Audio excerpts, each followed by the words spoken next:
This meeting is now being recorded.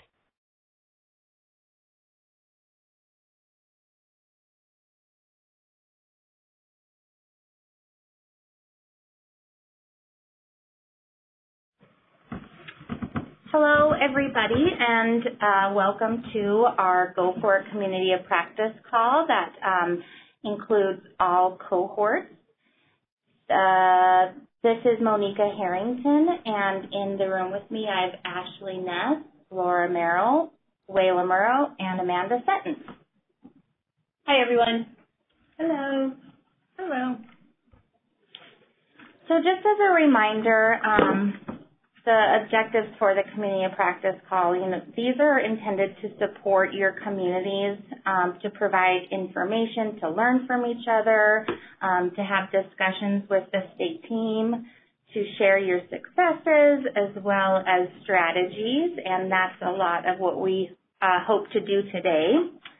To benefit from training any technical assistance that is provided, as well as hear some consistent reminders and messaging. So thank you very much for joining us. Today we're going to talk about the process, the Go For It process, and how that flow is happening for everyone in their community. We're going to go through kind of what we've trained on and how what we've kind of provided guidance on, and then open that up for some community discussion and talk about what is working and maybe what you have some questions or thoughts about regarding the process, and then we'll do some reminders at the end. So I'll turn it over to Wayla. Hi, everybody. So currently in the process, and the way that we've trained with the Go For It process is that we first have evaluation and eligibility determination. And we're going to go through each of these individually, so I'm not going to start talking about them right now, but we have first evaluation and eligibility determination. We have family assessment, and along with that, we usually have child assessment, and that's part of the IFSP development, as well as determining the concerns and priorities from the family, doing the global outcome summary and rating, and then developing the IFSP outcomes along with the strategies.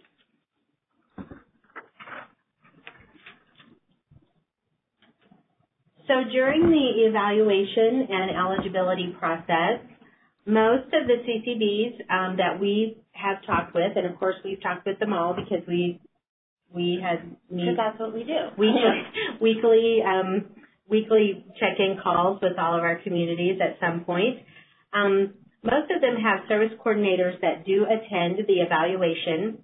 However, if the service coordinator is not there in some communities, then the eligibility is generally determined later on with the family by the service coordinator calling the family and talking to them about that evaluation and the results.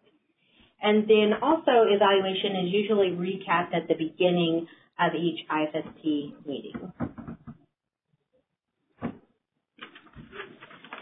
Regarding family assessment, most CCDs are using the SAFER, and the family assessment is conducted by the service coordinator using the information obtained through the evaluation and making sure that we're functionalizing those skills throughout the process.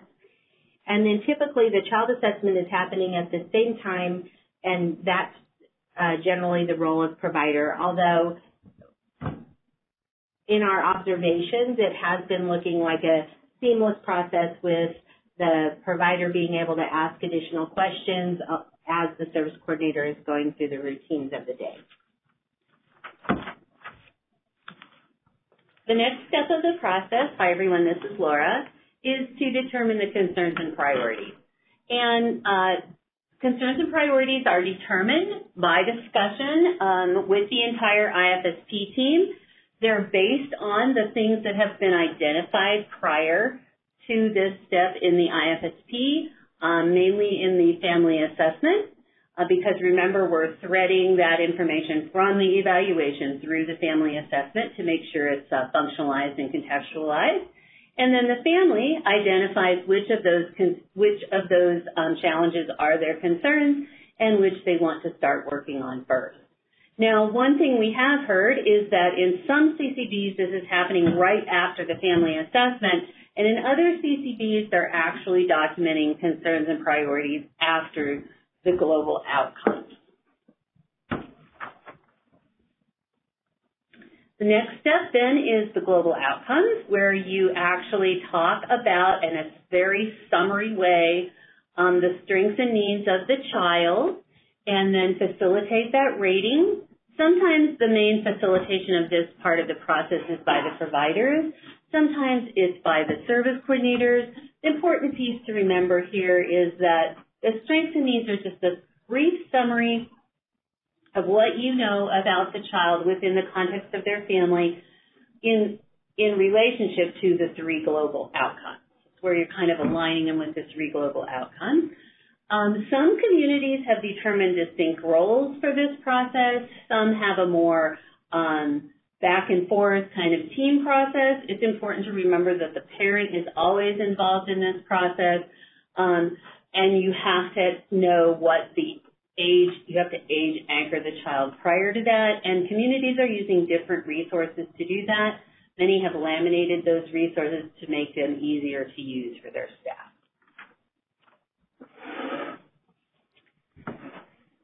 Hello, everyone. This is Monty again. So I'm going to talk a little bit about what we've heard and seen regarding the IFSP outcomes, strategies, and services. So often the IFSP outcomes appear to be still reverting back to some discrete skills and not functionalized. Some CCBs are solely relying on their provider to provide strategies and or may not be providing strategies if certain people aren't part of that IFSP development. In some CCBs, the families are asked if they, what services they want or determine their provider, etc.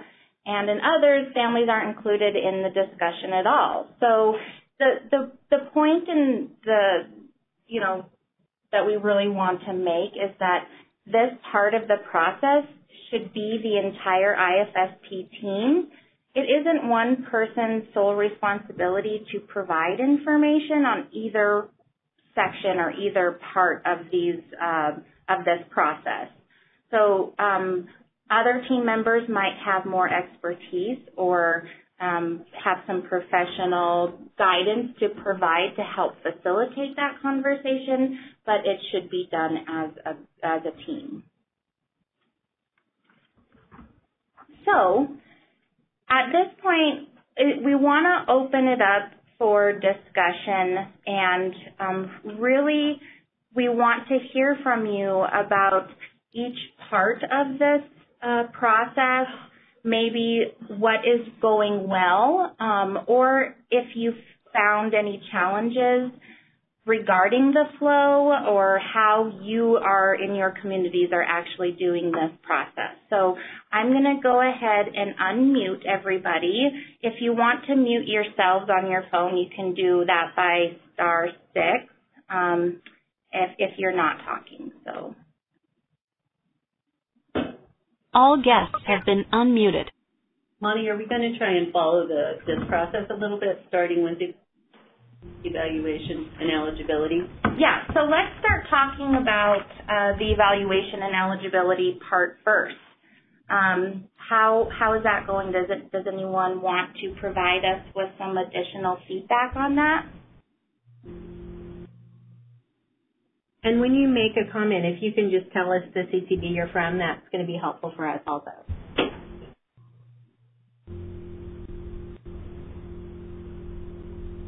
Hi, this is Laura up at Foothills Gateway.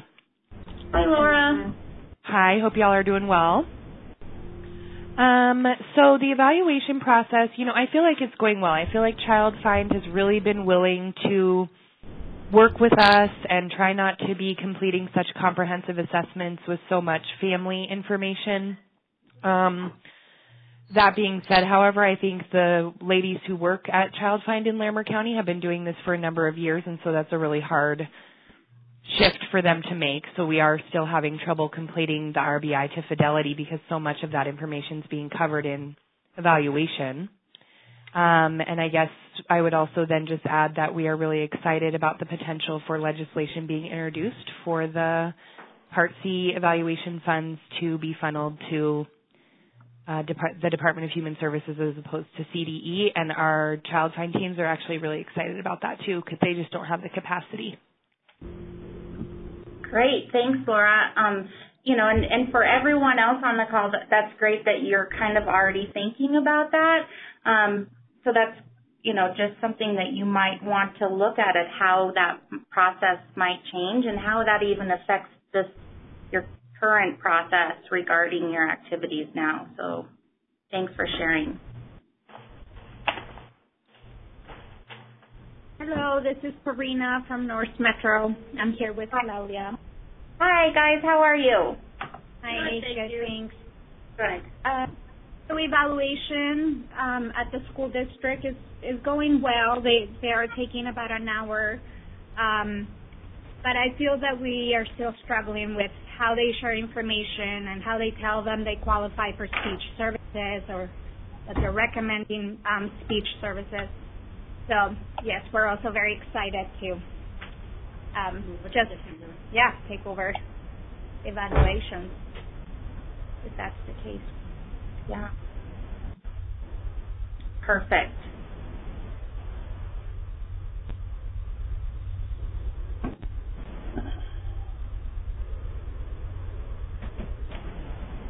Anybody else have any thoughts on the evaluation and eligibility process? This is Vicki with Cohorts Services. Hi, Vicki. I've been sitting here thinking about how to respond. As you know, we cover such a big area and work with so many different Alpine teams. It really looks different in each area, and I think and a lot of service teams challenging them. You're breaking up a little bit. Challenging for them to get everybody on page when you work with so many different. I think we're just depending on the situation and the Child Find team in different places. So I can't give a whole global answer to that. Yeah. Can you give us maybe an example of where it's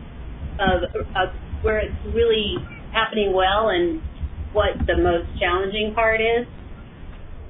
Well, I think, as you know, working with Michelle Kaiser with the Child Find team in RE1 and Sterling probably works the best. She has a very good understanding of the process and the changes and what it needs to look like. Other cities, as you know, are just fairly recently implementing and have some huge challenges around distance and being very short-handed. I think it's Maxwell's error. It's making the switch, and as other people talked about, changing how we, they're just not getting that we truly need to make, if that makes sense. Yeah. Thank you, Vicki. That does make sense. And Beth shared in the chat, she's with Eastern as well, that the evaluation and eligibility goes well. I'm going to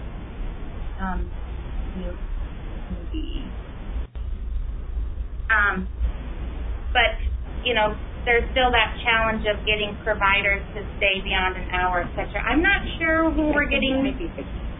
Huh? She might just need to mute herself. Getting feedback from. So. There you go. Okay. Thank you. So Beth, I put you on mute if you want to to talk, let me know. I can unmute you. So, okay. Well, let's move on then to the family assessment portion of the IFSP development process. Is anyone willing to talk about any things that are going well for your community and or what might be challenging? And we've already heard from Beth about using the SAFER and how long it takes, etc. So thanks for sharing that. If doing it at the same time as the evaluation. Beth, are you saying when you say doing it at the same time as the evaluation, you mean within the same meeting, correct? Not together. So you would do the evaluation and then your family assessment process happens. Yes, okay. Yep. Doing it all in one meeting. Okay.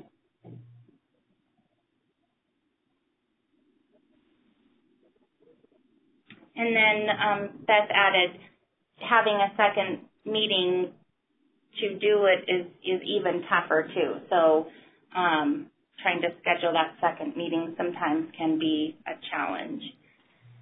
Paula shared in the chat that Inspiration feels that they are short on providers, are so short for providers, asking the two we have to be willing to do another meeting is difficult. So that sounds also like scheduling a second meeting to complete the IFSP with all parties involved is a challenge that everyone is having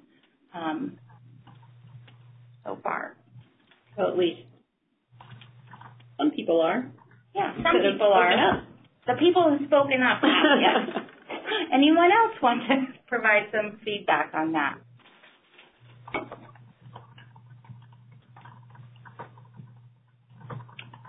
I do want to remind everybody that there is a family assessment Padlet that is available to access resources and view the slides that we use when we're doing our family assessment training, as well as some great videos for examples that I just want to encourage you guys to access that information to help with facilitating your conversations with families and identifying roles and really feeling confident part of the family assessment process.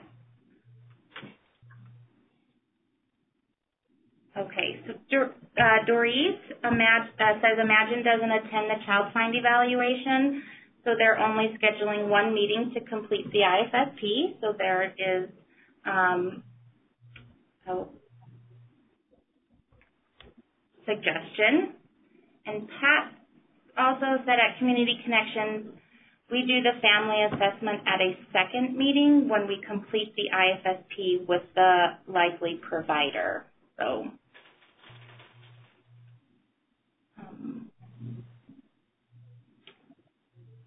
at North Metro, they're using the SAFER as part of the IFSP meeting after the initial evaluation, and that's what we've kind of is the consensus across the state that most communities are using the SAFER. So again, on that family assessment Padlet, there's specifics on how to, kind of help use that tool to your benefit. And so, Claudia, are you guys doing the SAFER in a separate meeting or in the same meeting after or a continuation of the evaluation? No, we're doing it as a separate meeting after the evaluation. Okay.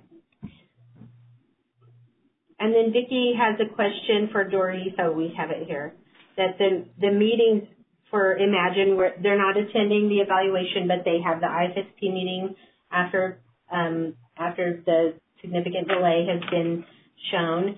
And those meetings take about an hour, sometimes longer, if they're a challenging situation. And Paula had a question, and is the family assessment, Doris, your first face-to-face meeting with the family?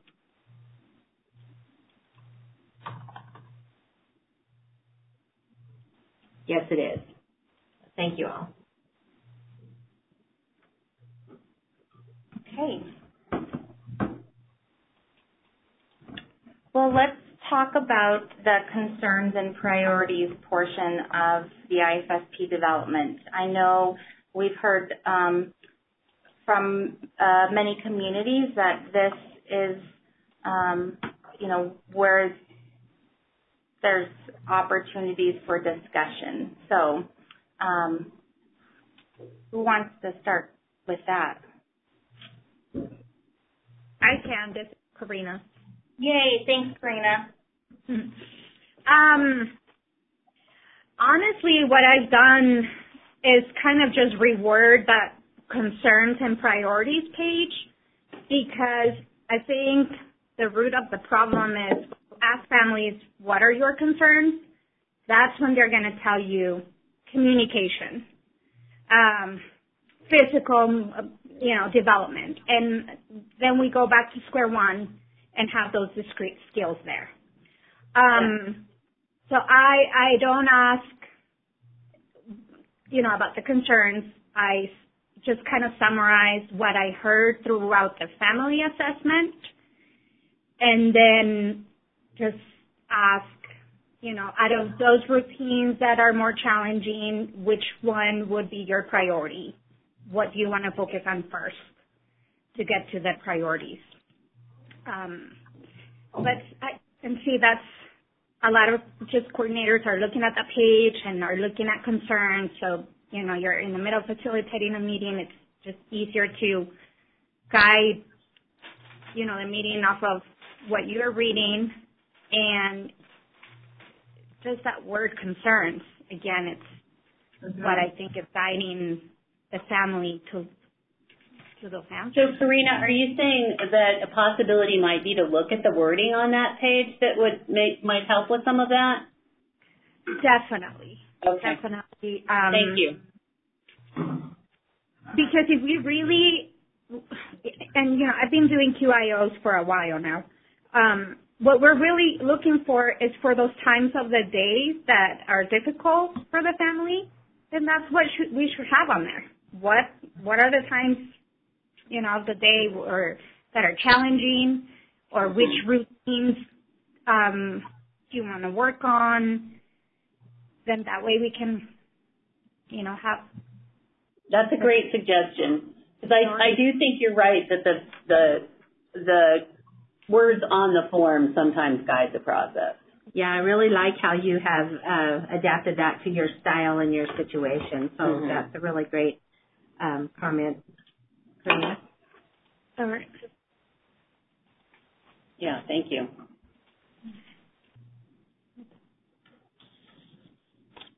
Anyone else want to talk? This is your opportunity to provide us with some feedback or to have some discussion about, how this is working for you guys. So, please take this opportunity to let us know, your thoughts on the process and the flow.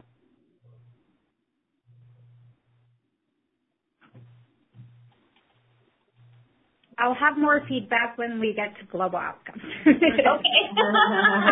I have a whole list. Great, thank you. Thanks, Karina.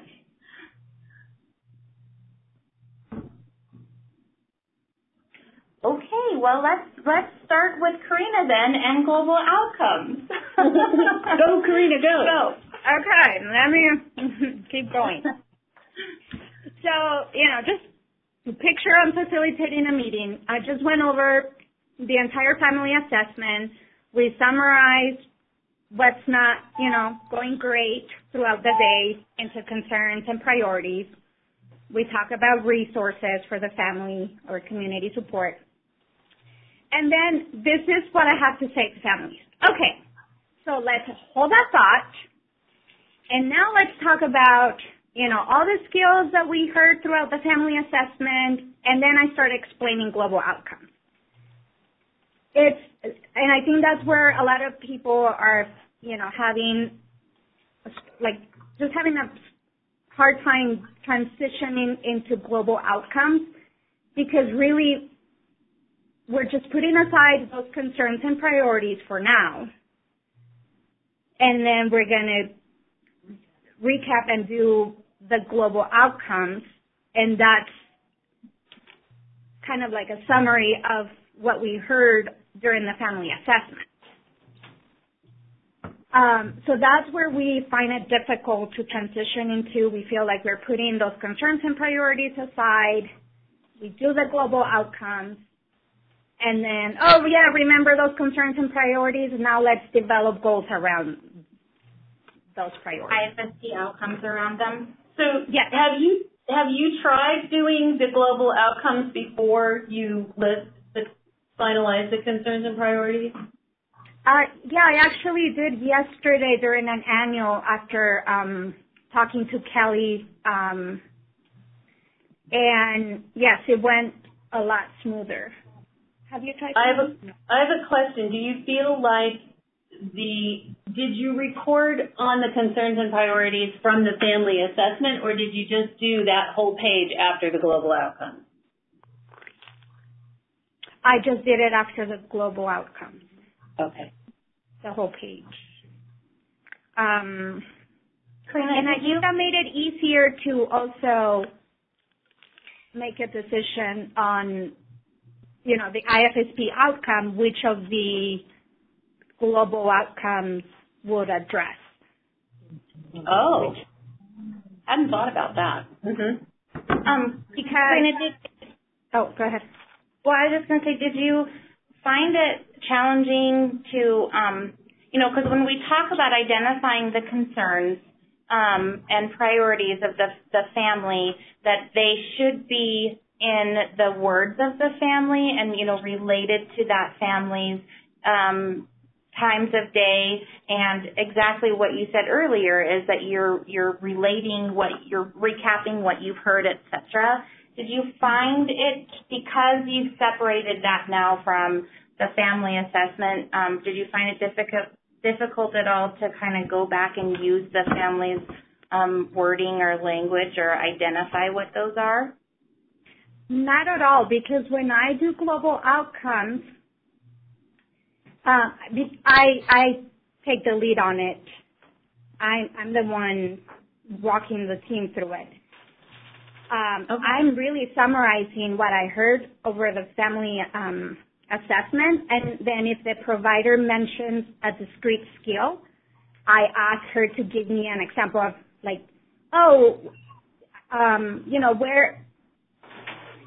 where did you hear that through the family assessment, to have her give me an example on how the family, works on stack. If they say, oh yeah, and he stacks blocks.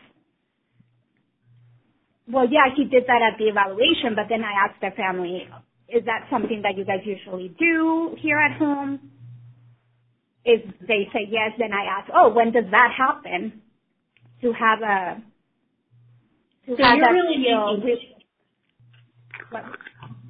So you're really making sure the global outcome strengths and needs are also within the routines. Yes. Yes. Great. Thank you so much for sharing this information.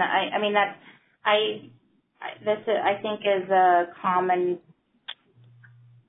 a hiccup for many communities. I know there are some people who aren't on the call today who have already said kind of the same thing, that they're, really looking at maybe doing those concerns and priorities after the global outcomes. And, and that's why I asked you about, is it difficult to revert back to the information from the family assessment? Because as you guys know, who are already doing QIO, that's one of the things that you're specifically looking for is that you're using the identifying concerns and priorities throughout that family's time of day, etc. So, but keep in mind, just one more thing about that. Keep in mind that if some communities are letting the providers take over the global outcomes and they're still working on not having just discrete skills on there, then the concerns and priorities might look a little different for them. Yeah. Yeah, that was our concern, actually. Yes, it is. Yeah. Because we do see in some of the examples we've looked at that the global outcome seems to mainly reflect evaluation information. And so in order to move the concerns and priorities and make sure that those are predicated by the information gathered during family assessment, it really does change the way the global outcomes look too, which I think you've really described very clearly. So thank you. That was helpful. And with the global outcomes, again, all those kind of like guiding questions on there, I think it's what's leading coordinators and providers to answer those, and that's how you have discrete skills on there. Yeah. Because they're just asking those questions. Yeah. So a suggestion might be to take those off, right? We were thinking, we were talking about those questions with Kelly yesterday. We were thinking like rewarding the questions, maybe to have more of the global outcomes language. You know, how often are you seeing this skill? Or one thing we've talked about here too is making that more of a summary, kind of like a guidance statement about what kind of things what you're looking for, things that are related to social and emotional development and relationships here. You're looking for things about the child meeting their own needs here rather than having those questions there.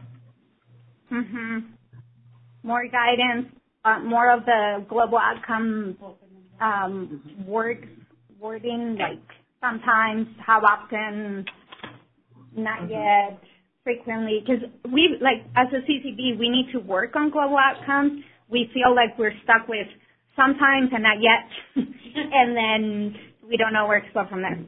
So, and then the settings as well. I gave an example, like, yes, I have a kiddo that can request milk, but only in the mornings for breakfast. Other than that, he's just throwing the bottle at mom. So it's not during all of the settings, it's just during breakfast. So more guidance on the settings, the wording, the global outcomes language. That will be a lot more helpful. Great. That's really, really helpful. Thank you. I'll shut up now. No, please don't. We appreciate that you're in Cohort 1, so you've been doing this probably the longest of most people here on the call. So we really value your experience, Karina. Right. And Claudia. Yes. We're on the same page here. Myra, Myra's from Envision, they have a question in the chat. It says, regards to reviewing the global outcomes at periodic reviews, how are other communities doing this? Because global outcomes are not transferring at reviews, only the rating is. I have a new chair, I think. Anyone want to answer Myra's question?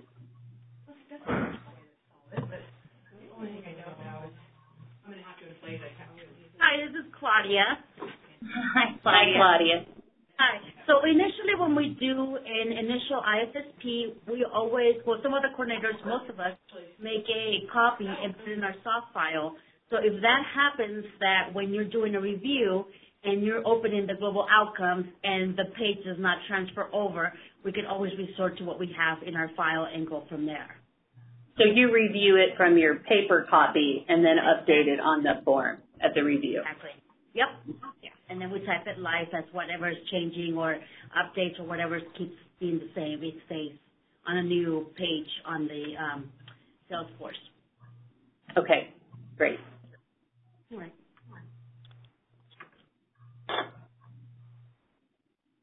Does that help, Myra, or does anyone else have any other suggestions on or comments on how they're using that information?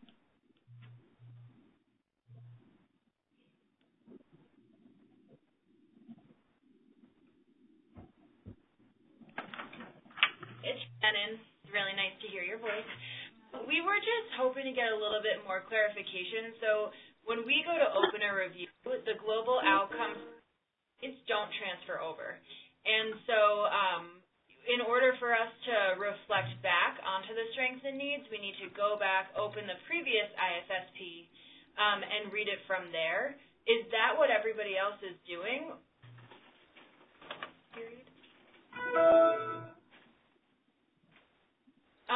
And it's also not ideal that the global outcome ratings don't transfer over consecutively onto ISSPs. So when families to see. So when they receive a copy of the ISSP and they've been in services for over a year, so they have an entry ISSP global outcome rating, and then we do an annual rating, them being able to see if progress has been made or not, they're only then able to see the new annual rating. So in order for them to know whether or not the child has made progress or not, then they can't right on that ISSP. They have to go back to the previous one if they've kept a copy of it to compare. Obviously, we talk about it at the meeting, but for their reference onwards from there, they aren't able to just see that.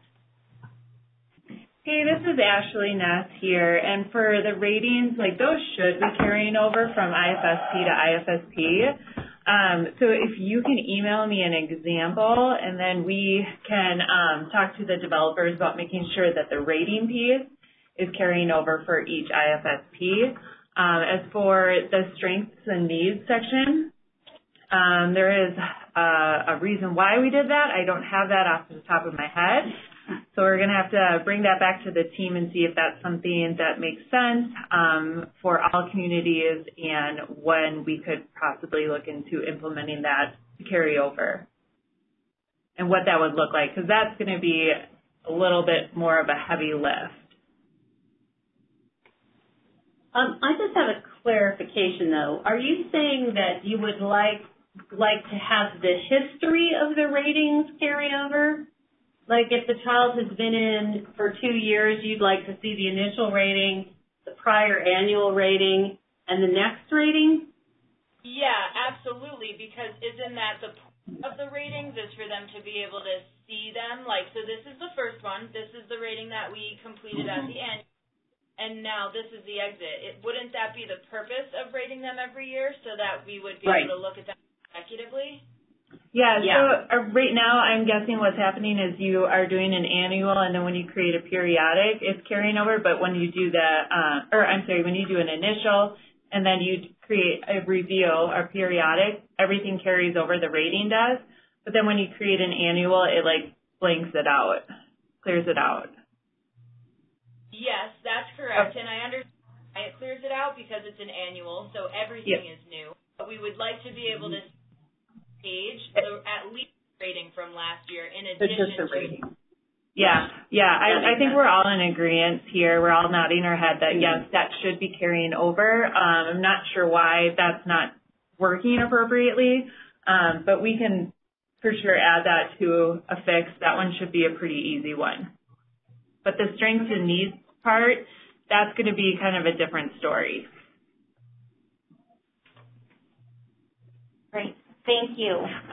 One more thing. If you can email me an example of an IFSP where this isn't happening, that would be really helpful. And if you send over the IFSP, you can or an example IFSP, just include the number in the email. I have a question.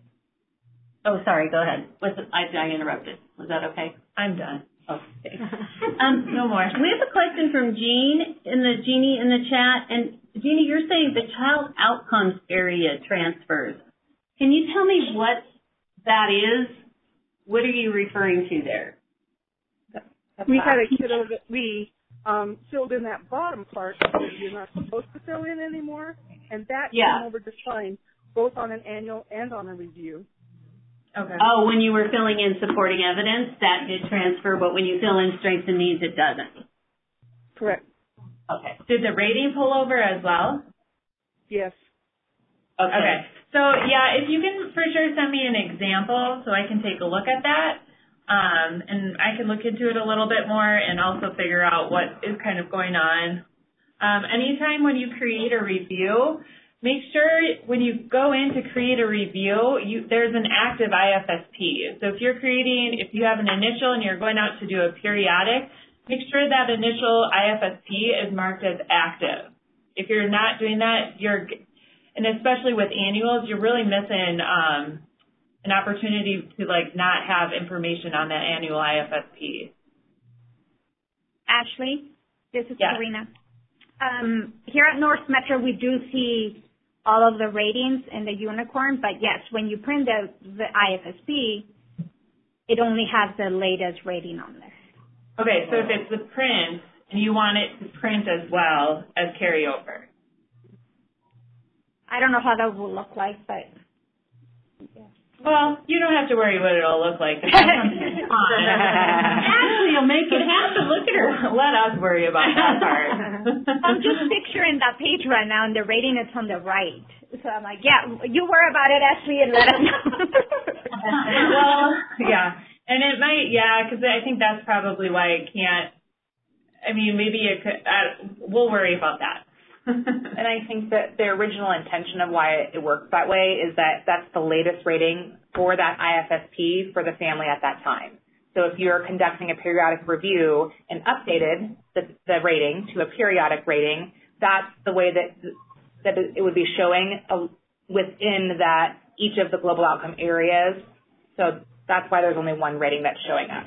Yeah, and I think that is probably going to have to stay, but on the print, maybe the below, like just below that section, you can maybe do like the IFSP, like, and the initial rating. But that's something that we're going to all have to look at here at the state and kind of come to a consensus before we move forward with that. But just keep in mind, we don't rate the global outcomes at the review. So sometimes that rating that shows on that page doesn't really mean that that's the rating for that information on the review. Because you've updated the strengths and needs, but not conducted. I updated the strengths and needs, but I didn't rate it. Yeah. Okay, good. That's good feedback. Thank you. And Jeannie, that was really helpful too. Thank you. Great conversation. Anyone else have any thoughts or questions regarding the global outcome strengths and needs and ratings? Hi, this is Julie from the Resource Exchange in Colorado Springs. Hi. And, hi. One question that just recently came up about the global outcomes is this stems from the QIO and what's being looked for in that. And the question was, are we supposed to be using the terminology for global outcomes of immediate foundational skills, and age-appropriate skills? Within the strengths and needs? Within the strengths and needs of the global outcomes. And if so, what does that look like? So this is Wayla. What we want to see in the strengths and needs is that evidence that the provider or the team have age anchored. So many times that does look like the child is using only immediate foundational skills. Now, in the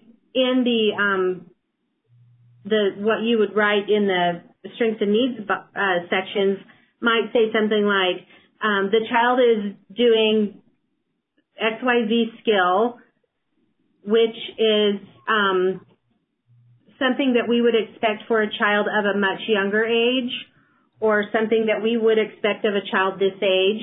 Or you can use the terms immediate foundational, and age expected if you want, but they're a little bit jargony, so we always say you need to make sure that the family really understands what that means.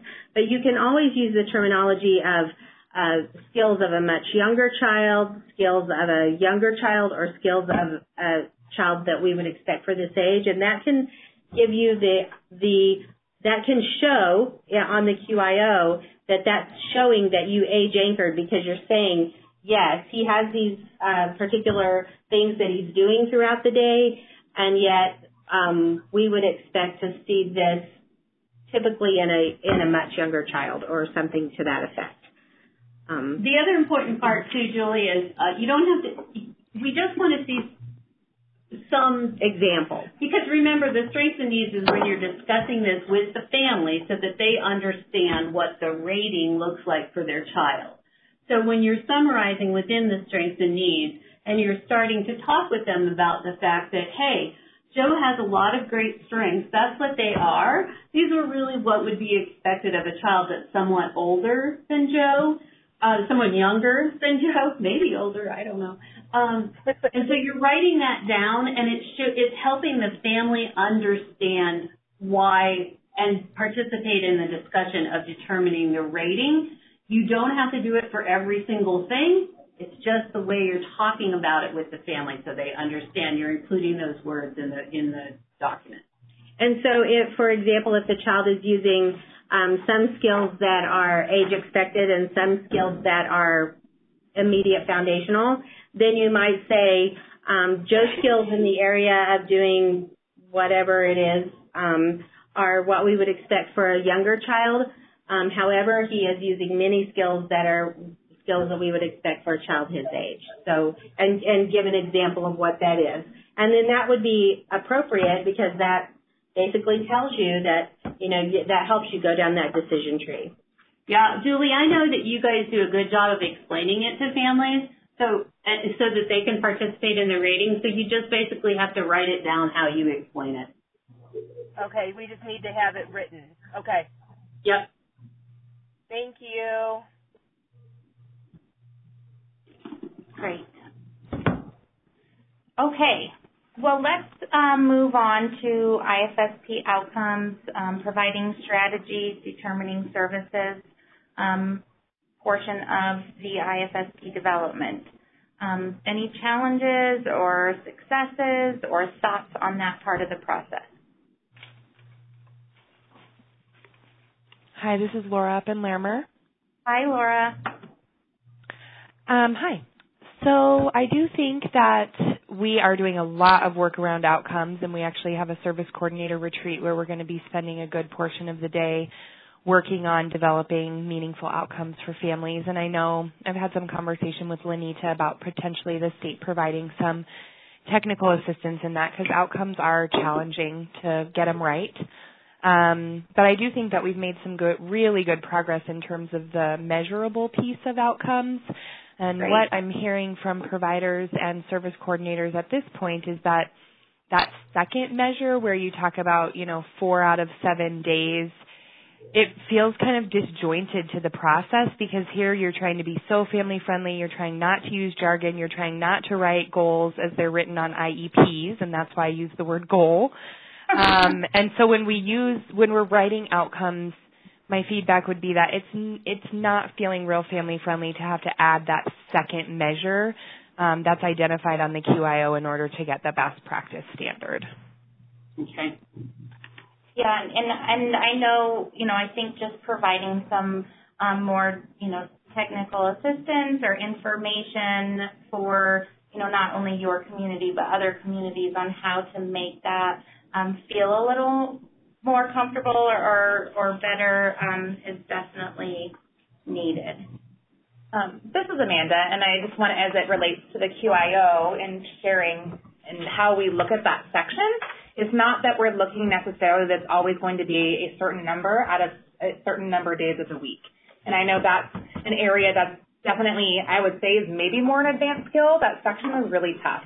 And what we're looking for is how to make that meaningful for the family. And sometimes it can be easy. If a family says that there's a certain date that strikes them, let's say, and we just had Valentine's Day, and it was working on being able to interact with peers at a Valentine's party, and there was a certain date you're trying to get to, or that they would be able to do something for so many days by Valentine's Day. So there are things that we are looking for that aren't just specific and numeric that would allow us to rate it higher. So just wanted to throw that out there that we aren't looking for necessarily numeric representations of that measurable criteria, but something that's meaningful for the family that would suit that criteria. That is very helpful. Good. Struggling with that. And that timeline, that was difficult, but. Yeah, and if you guys are thinking about this in a different way and you just want to run it by us and say, oh, after I heard what Amanda talked about, I was thinking, how about this as a measurement? We're happy to provide some feedback on that because we still want it to be for the family to look at it and know it's happened. It's been accomplished. Right. And so for Amanda's example, that Valentine party, they're going to know. Right. And Laura just says, and that does feel more family friendly, like, for example, by spring break, that people are thinking of that. Or sometimes we say, like, when the older children go back to school, or when we go to grandma's house for a visit, they're going to be doing this all week, or for every meal, or, you know, for at least 2 meals of the day or something like that. Just important thing to remember is using that time frame for the measurement piece is really, really good. But you do have to think about it, because if you say they're going to be doing this by the time they go to grandma's house, then when we read that we think that means they're going to be doing it every single time. So if that isn't true, then you still have to put those limiters on there for what is truly accomplishable for the child and family. But we're happy to work around, provide some TA around that too. Okay. Great. Getting a little support group together in the chat. I was going to say, well, there is. I think maybe Laura should clarify by what she means by retreat, because that sounds amazing to me too. I want to go to a retreat. But we might invite ourselves. Yeah.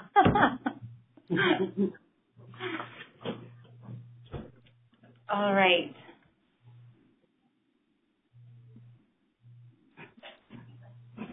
Awesome. Okay, thank you guys all. This is great discussion. This is all things that we, want to hear and ponder as well. So, I think the takeaway for the process or the flow today is that, like Karina said, that she tried doing the concerns and priorities after the global outcomes. I think if that works, and if you, are comfortable and confident in how you are asking questions to get the information that you need to complete the IFSP, and that is a more comfortable flow for you, then I think that's okay, as long as you're still getting the same required and types of information that you need to do the process. So just something to consider and to think about as you go through the process.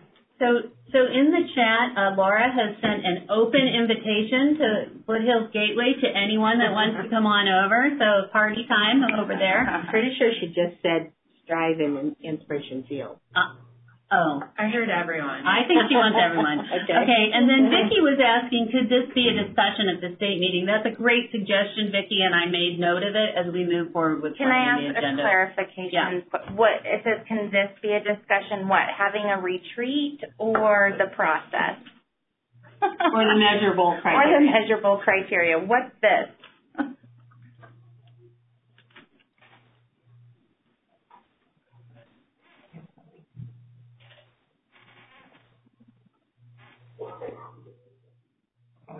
And then while we have a break in silence, I know Ashley Fernie is on the call as well, but she said she's on her cell phone and she was getting some feedback. So I wanted to just really quickly jump back to the conversation about global outcomes, and she wanted to mention, as it relates to the QIO, that the other type of language that would be acceptable would be that global outcome language when we define it as maybe always, occasional use of, sometimes. And we would also be looking at that as well for that to show that you have age anchored. So knowing that that's also another option to use in those strengths and needs boxes. Great. Thanks, Ashley. Thanks, Ashley. Okay, we have a couple minutes left. We'll do a couple more reminders. Layla? So, we want to make sure that you're thinking about how you're going to provide sustainability for this process in your communities. So a good way to do that is to really plan for ongoing training, just like Laura Barat mentioned with training on IFSP outcomes or different parts of the process, but also having your own sort of universal go for it training that you can provide for new service coordinators or providers that come on board. Several communities have had that. We are happy to review your training and make sure it's accurate, make sure that all of the components are included that you need to make sure that it's a state-approved go for it training. So we are happy to do that. You can just contact your community team lead for that. You can always access the information that we provided on the Padlet, the Universal Training Padlet. We also have that family assessment Padlet that can help you with details around family assessment as well. So think about that for your community, what that might mean if, somebody, we always say, won the lottery and they're not going to be back at work tomorrow. How are you going to train that next person that's going to be taking over that information? And I just want to encourage you to reach out to your fellow CCBs. Maybe they have some materials that you could utilize yourself or be willing to share. So for those of you that don't have things already developed for that. Okay? These are the Padlet links, so you have those. These will be posted in our community of practice section of our website, and Monty will send out that summary later, so you'll have access to these Padlets. But those are the links for those that I mentioned. All right, so this was the first of our all cohort community of practice call. We have another one scheduled for April and June, so we encourage you to join us for those as well. And we're because these are kind of extra calls, if you want a specific topic or if you feel the need to have some further discussion on specific things, please let us know, and we can build those into our conversations and discussions. So you'll get reminders too as we get closer to this next call coming up in April. All right, well, that's all that we had for you today. Thank you very much for sharing, for providing feedback and information. And we look forward to carrying on these conversations. Yeah, I think it's really great to have this opportunity for all of us to talk together and share. I can tell that you guys are already like, ooh, I got to talk to this person, and that really is the intent of these calls. So that was wonderful to see. All right. Thanks, have a great day, everyone. Bye. Thank you. Thanks.